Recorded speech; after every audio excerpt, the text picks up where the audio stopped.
биринчи жер бетинде күнөө болду көрө албастыктын себебинен да. Эмнеге десе, Адам алейхисаламдын 2 баласы садака кылса, бирөөсүнүкү кабыл болуп, экинчисиники кабыл болбой калды да. Бирөөсүнүкү кабыл болду, экинчисиники кабыл болбой калды. Эмне болот? Кабыл болбой калганы сеники неге кабыл болуш керек деп туруп, кимдин садакасы кабыл болсо, ошону өлтүрмөкчү болду да. Ошону өлтүрөм мен сени дейт. Айтат, макул дейт. Сен мени өлтүрөм десең, мен сени өлтүрмөкчү эмесмин, өлтүрсөң өлтүрө бер дейт. Ошондуктан эмне болду? Көрө албастык кылып экинчинин садакасынын кабыл болгондугуну, экинчиге Аллах берген даражаны көрө албастык кылып күнөөгө барды. Ошондуктан кимдин жүрөгүндө көрө албастык болсо башкага, биринчи өзү күнөөгө барат да. Ошол үчүн биз айтып жатканыбыз себеби бул Рамазан айында бизди туура жолдон, жакшы иштерден тосуп кала турган жүрөктөгү жаман нерселерден арылып кетсек. Ошонун бирөөсү көрө албастык да. Эмне болду натыйжада? Адам алейхисаламдын эң биринчи баласы адам өлтүрдү. Кыяматка чейин канча адам өлтүрүлсө, ошонун күнөөсү тигиге жазылат да. Ал бир адам өлтүрүп кетти. Эртең кыямат курганда миллиондогон адамдардын өлгөнүнө жооп берет. Неге? Себеби ошол баштап берген. Не себептен? Көрө албастыктан. Эмне кылды эле? Сага эмне кылган? Эч нерсе кылган эмес. Анын садакасы кабыл болуп кеткен да.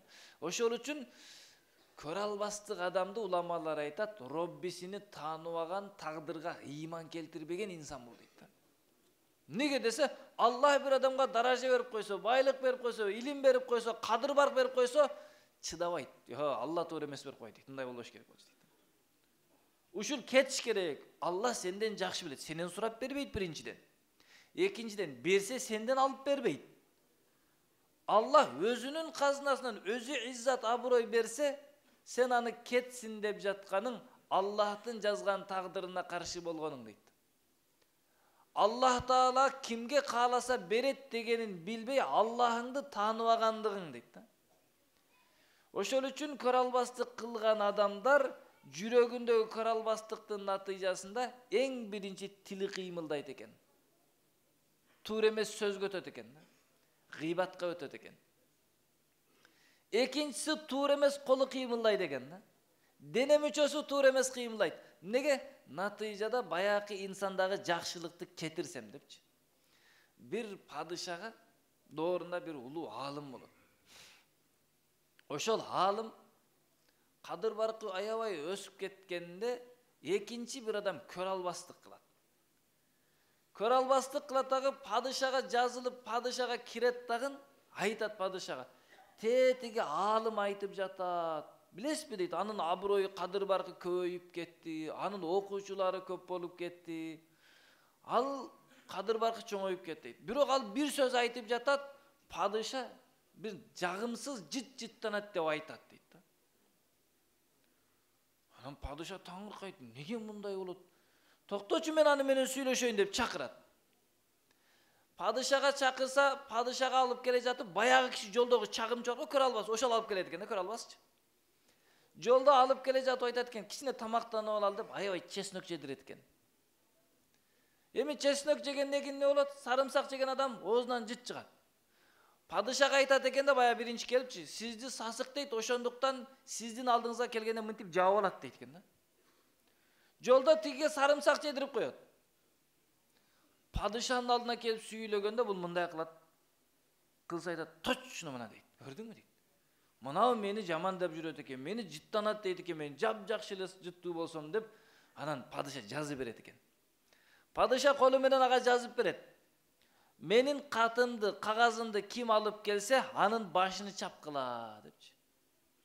Анан кагазын жазып, жаап, колуна берет. Бо тиги менин казначым алып барсаң, жакшы болот дейт. Болду дейт.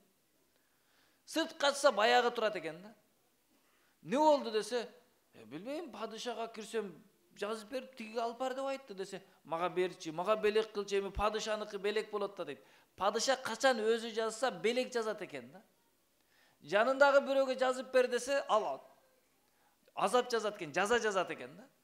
Өзү жазып койсо өйтүр, белек деп ойлоп тур дагы баягы адам алып чурукка барыптыр да. Барып мынаны деп ачса, ачып карайт экен, кел сизди өлтүрөт экенбиз дейт экен да. Жок, бул меники эмес, паланчыныкы болчу, мен аны сурап алдым. Мага белек кылды, өзүн алып келбейлиби десе, жок дейт. Падышанын чечими бул талкууга жатпайт. Болду.